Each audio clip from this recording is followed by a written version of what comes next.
Bom dia, boa tarde ou boa noite para quem estiver assistindo.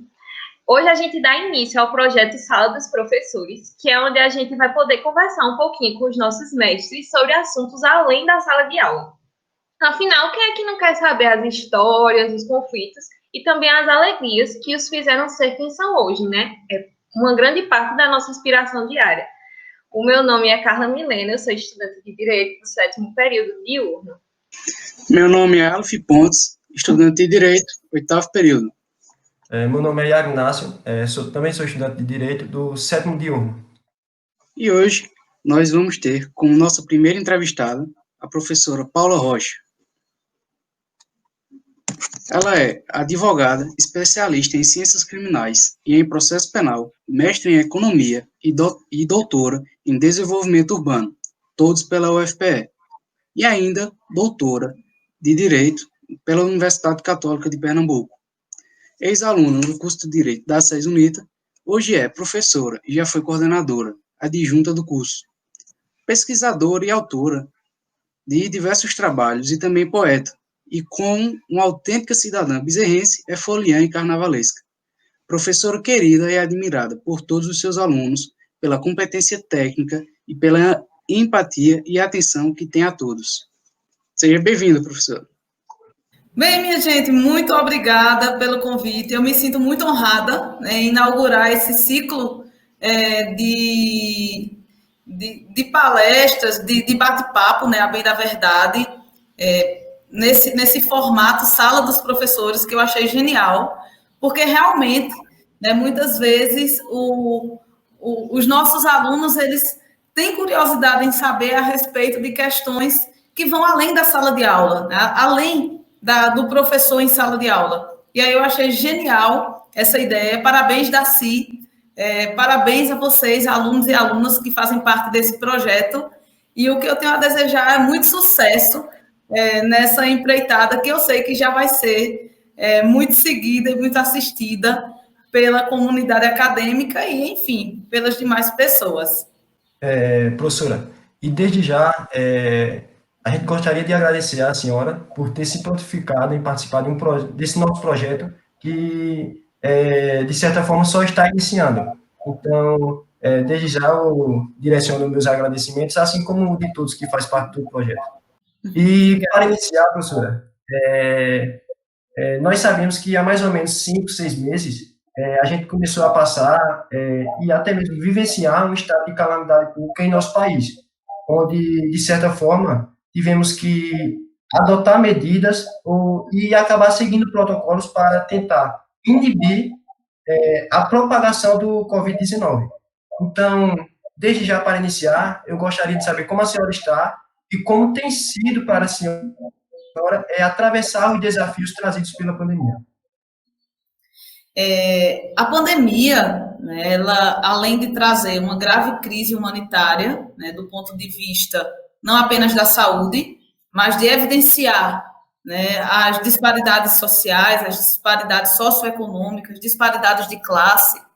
Assim que a pandemia se aproximou aqui do Brasil, eu disse a diversos amigos, disse a Perpétua, a Késia, a Adriel, lá no grupo da gente, dos professores de penal, que eu tinha uma grande preocupação com a chegada da pandemia no Brasil, tendo em vista que problemas que nós sabemos que são a pandemia no contexto europeu era algo muito sério, mas nós temos problemas socioeconômicos, uma população carcerária muito grande aqui no Brasil, e como a pandemia seria tratada do ponto de vista socioeconômico no nosso país.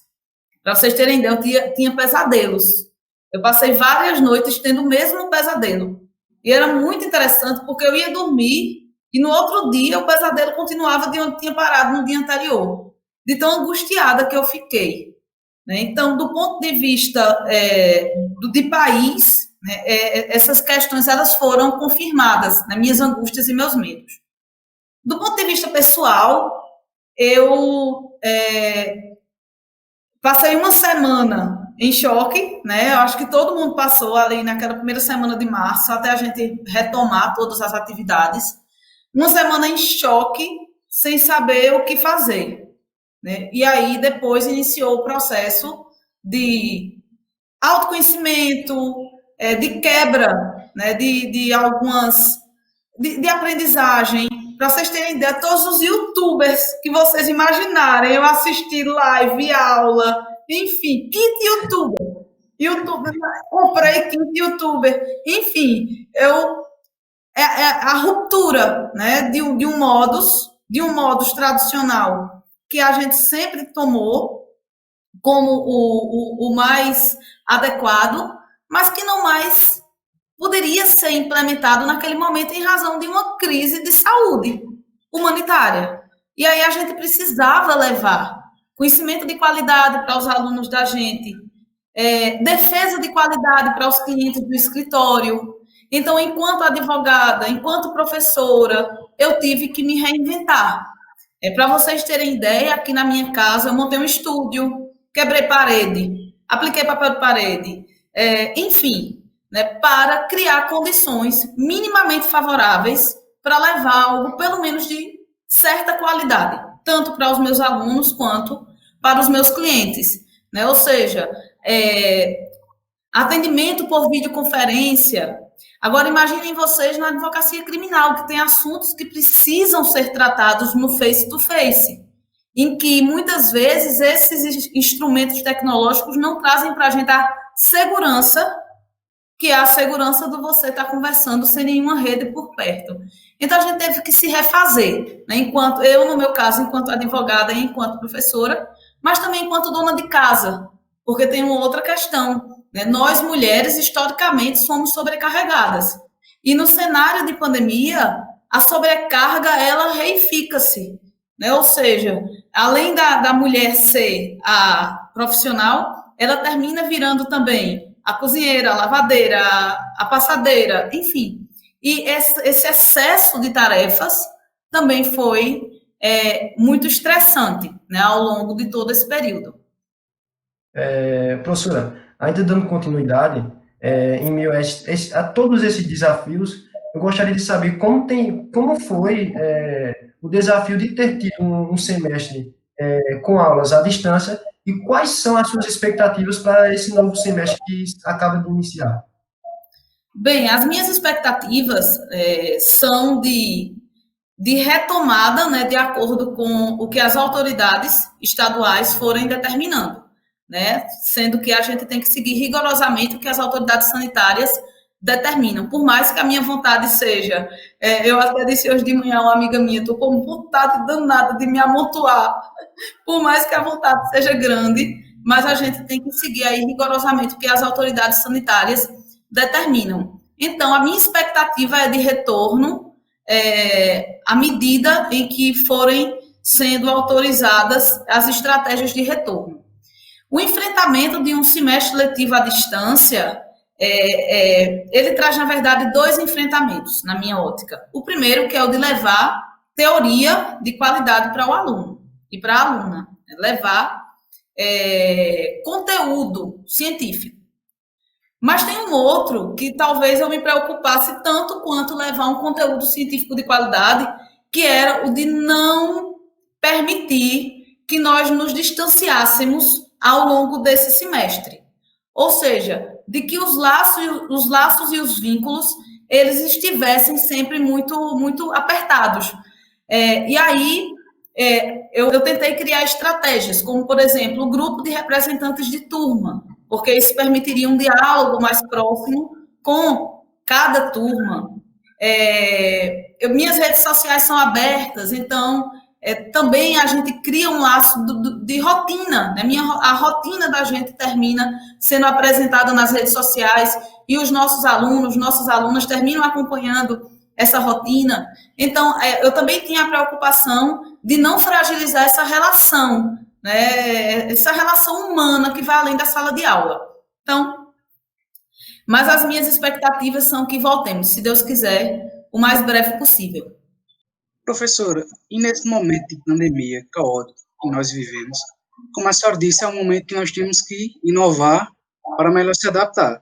E como tem sido o exercício da advocacia para a senhora? Porque nós sabemos que o advogado exerce um papel essencial, independentemente de circunstância, momento, sempre tem que estar lá para atuar em nome da sociedade. Até como a senhora falou, como esses meios remotos não trazem uma grande segurança jurídica até para a senhora, para o seu cliente, quais são os maiores problemas que a senhora vê hoje nesse meio de atuação? Bem, Aleph, assim, a advocacia criminal, ela já vivencia uma crise muito grande, no sentido de mitigação mesmo de direitos com relação aos seus clientes, né? O advogado, ele sente muito isso na pele. A pandemia evidenciou esse problema. Para vocês terem ideia, o cliente meu foi preso na Maria da Penha. Até hoje, eu não tive acesso ao inquérito policial. Eu entrei com os pleitos liberatórios devidos às escuras. O que eu tinha era só uma ata da audiência de custódia. Eu pedi, enviei e-mail para distribuição, enviei e-mail para tudo que foi canto, porque o nosso acesso ao Poder Judiciário hoje está se dando através de e-mail e de um aplicativo chamado TJPE Atende. E aí nem sempre atende. Ou seja, primeira dificuldade. Segunda dificuldade, a questão da entrada nas unidades prisionais, né? Que os diretores, eles fizeram muito certo, porque a gente seria vetor da doença para dentro do sistema prisional. E aí o caos se instalaria também, tendo em vista que o SUS é quem tem a obrigação de cuidar do preso. Se o SUS já está colapsado, não teria lugar para cuidar dos presos. Então, também o acesso ao cliente, ele ficou mitigado. Logo no início da pandemia, eu, juntamente com 2 alunos extensionistas do projeto de adoção de presos, nós impetramos um habeas corpus coletivo para tratar justamente dos presos portadores de comorbidade. Ou seja, pleito de prisão domiciliar, inclusive monitorado eletronicamente, para aqueles detentos portadores de comorbidade ou detentos idosos. E a gente, mais uma vez, esbarra na insensibilidade do Poder Judiciário. Para vocês terem ideia, teve despacho que o preso tuberculoso com AIDS e com hepatite, e no despacho a autoridade judiciária disse que não via urgência naquele pedido, ou então que eu juntasse o instrumento procuratório. E aí depois eu peticionei no sentido de que o magistrado desse um prazo para eu juntar o instrumento procuratório, porque o advogado não estava podendo entrar na unidade prisional. Então, a gente ainda teve que lidar com alguns atos de insensibilidade por parte dos atores e dos protagonistas do sistema de justiça criminal. Então, houve uma mitigação ainda maior do acesso ao Poder Judiciário, não apenas para os clientes, como para os advogados criminais nesse período de pandemia. Professora, como a gente disse no começo, o programa ele tem um intuito da gente saber um pouquinho mais da história de cada professor, sabe? Porque a gente vê tantas coisas que são incríveis que vocês fizeram. A gente conhece vocês de hoje, né? Assim, de uma forma mais recente, então a gente sabe que a senhora é doutora, a gente sabe que a senhora tem uma experiência na área de advocacia, na área da docência. Mas aí a gente queria também saber um pouquinho de como foi esse começo, tá entendendo? De como foi o curso, como foi a graduação, o início da carreira na advocacia. Então, se a senhora pudesse compartilhar. É um prazer, eu gosto muito de contar a minha história. Inclusive, ela está na minha segunda tese de doutorado, né? Minha orientadora, Marília Montenegro, disse que não conhecia história nenhuma que se parecesse com a minha e que ela precisava ser relatada em uma tese de doutorado. Por isso que a minha tese é autoetnográfica, né? Eu me debruço sobre a minha história para tentar, de forma científica, contá-la, né? Através do pano de fundo da figura dos chaveiros no sistema prisional. Eu cresci em um ambiente com o pai defensor público, aqui em Bezerros, na Vara do Júri, de Caruaru, que recebia todo mundo aqui em casa. Então, eu me acostumei desde pequena a estar em presídio, a ter familiar de preso aqui, pleiteando a meu pai como defensor público para fazer os pedidos. E aí meu pai abria a porta e esse pessoal entrava, então eu me acostumei também com a mesa sempre lotada de gente no café da manhã, no almoço, no jantar, e junta e misturada, né? Eu gosto demais de gente. Meu pai também gostava, minha mãe também gosta. Até porque ela sempre fazia aquelas paneladas de feijão, porque ela sabia que ia chegar muita gente. Então, eu me criei nesse contexto. E aí sempre quis, desde pequenininha, minha primeira petição, eu tinha uns 5, 6 anos de idade, minha mãe plastificou. O escritório, meu pai tinha um escritóriozinho, né, onde ele confeccionava as petições da defensoria e tudo mais, era uma máquina de datilografar. E aí eu ficava por lá com ele o dia todo e datilografei a minha primeira petição aos 5, 6 anos de idade. E aí minha mãe teve o carinho de plastificá-la. Eu só vivia também com as roupas da minha mãe, fazendo júri para meus gatos, meus cachorros, minhas bonecas. Então, desde muito pequena, eu sempre quis ser advogada. Isso eu sempre tive a certeza que eu queria ser advogada. Quando eu chego no período, né, do vestibular, nós só tínhamos 4 faculdades de Direito no estado de Pernambuco. Nós tínhamos a ESO, Associação de Ensino Superior de Olinda, a Unicap, o FPE e a SES. Nós só tínhamos essas 4. E a concorrência ficava ali mais ou menos em 12 para uma vaga. 12, 13 pessoas para uma vaga. Uma concorrência alta também. Na SES, eram só duas turmas por ano, uma pela manhã e outra à noite. A da manhã com 110 alunos e a da noite com 130. E o sistema era de anual, não era um sistema seriado como é hoje, de semestralidade.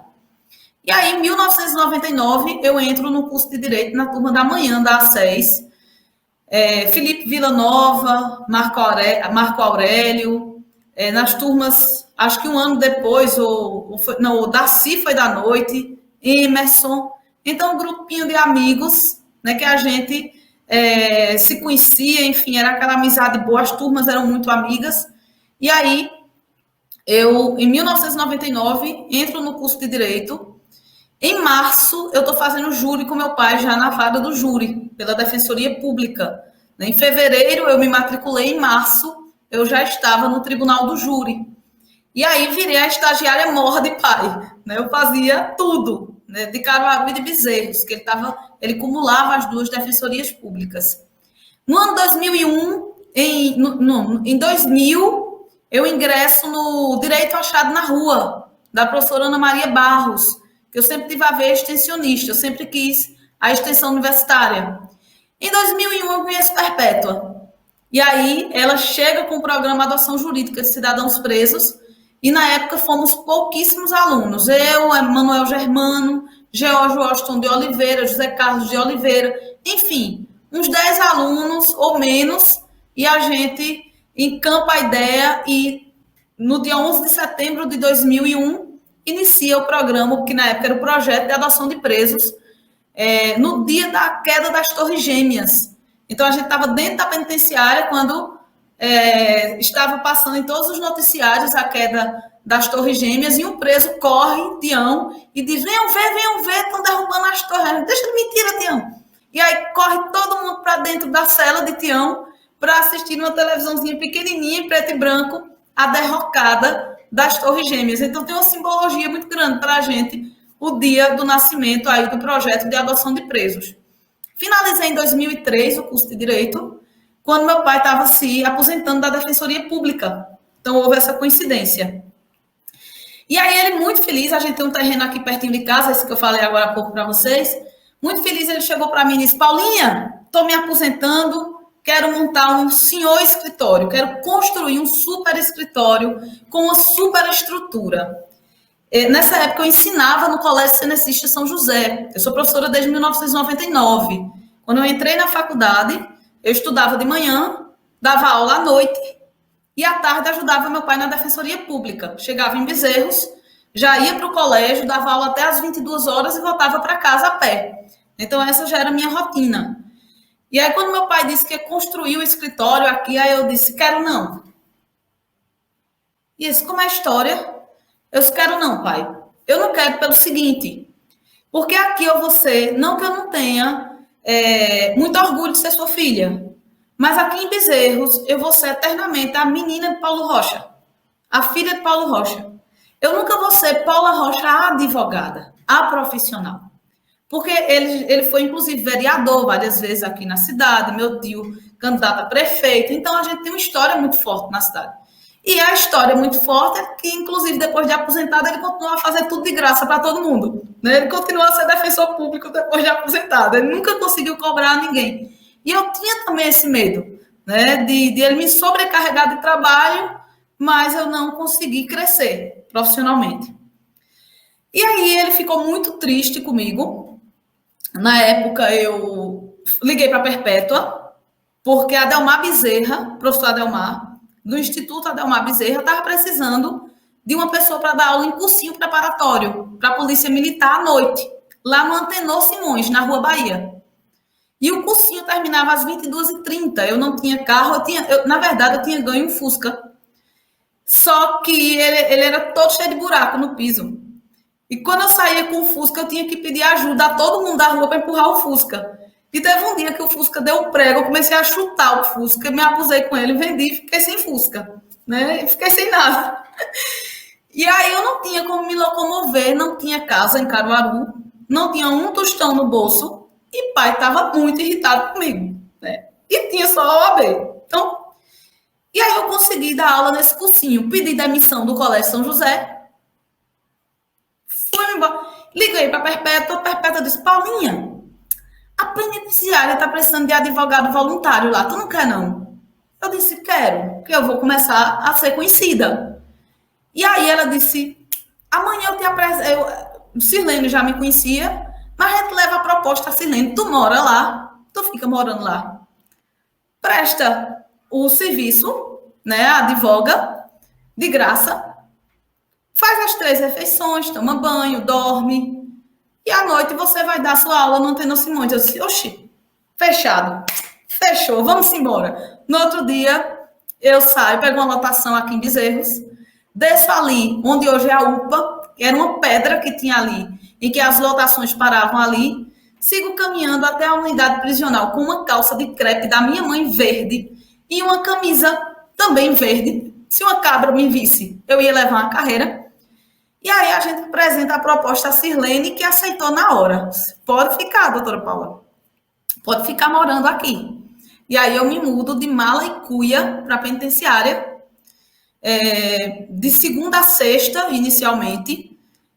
Eu acordava bem cedo, fazia tudo que eu tinha que fazer na unidade, até umas 17h30, descia para o alojamento feminino, tomava banho, atravessava a unidade inteira, porque o refeitório ficava no final do presídio, então eu atravessava inteira a unidade, jantava, atravessava de volta e pegava um mototáxi com o seu Romário, pagava ele por mês e ele fazia um valorzinho mais em conta da corrida, porque ele me levava no Antenor Simões e me pegava na hora que eu terminava a aula e me trazia de volta para a penitenciária.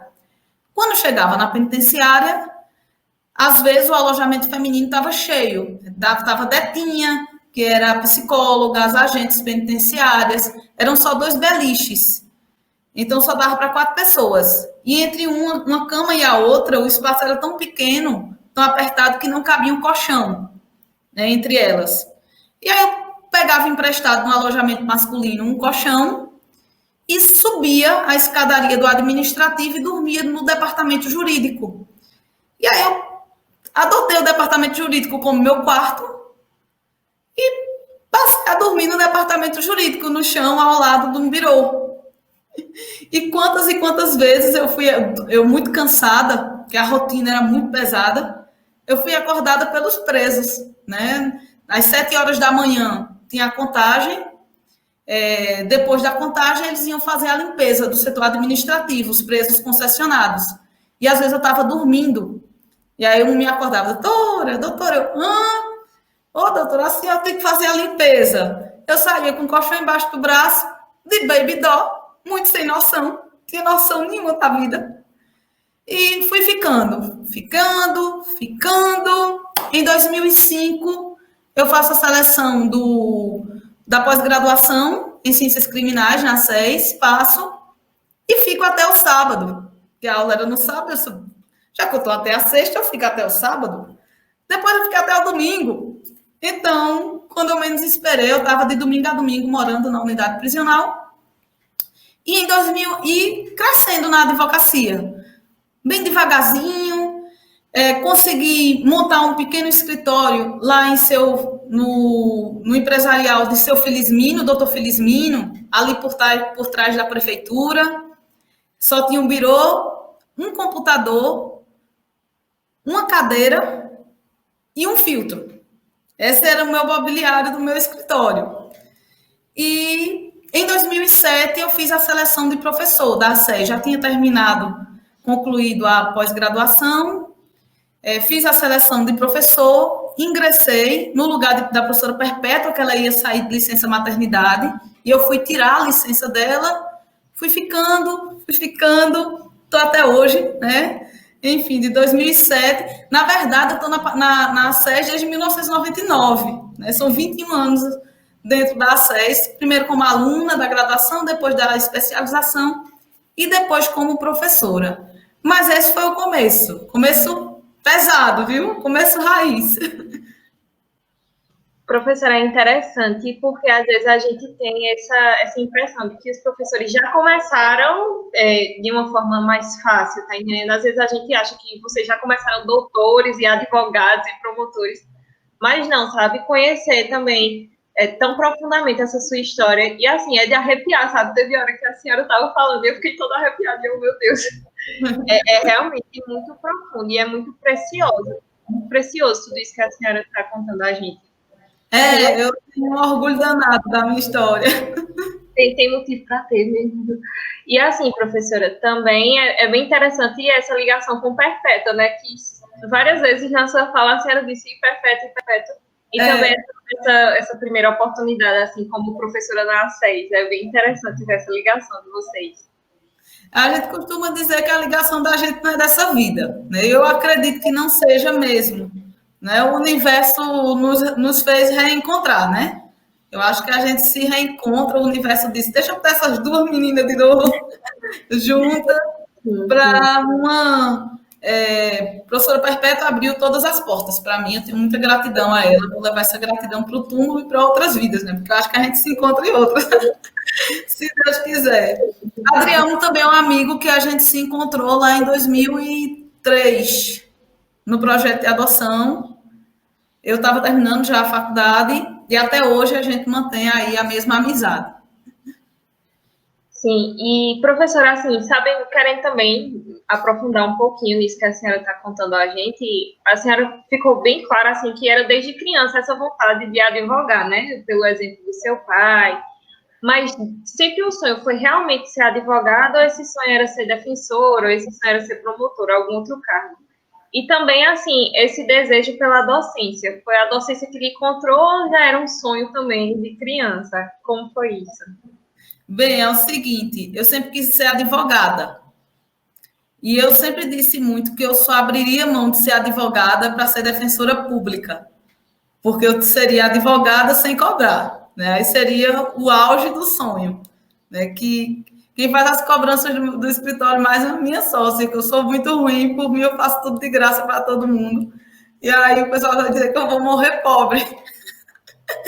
Eu acho que o povo tá certo mesmo. Meu pai morreu pobre. Mas, assim, brincadeiras à parte, eu só abriria mão, né, de ser advogada pela Defensoria Pública. Enfim, por uma questão muito ideológica, sabe? Eu acho que o projeto de adoção, ele me permite isso, né? Ele me permite fazer essa parte, né, de ajudar o próximo com aquilo que eu sou vocacionada, né? Eu acho que eu sou vocacionada para advogar, e em contrapartida eu mantenho o escritório particular para pagar as contas, né, por assim dizer. Com relação à docência, meu pai me deu um quadro verde de giz, e ele mandou pregar numa parede de um galpão que tem aqui na minha casa.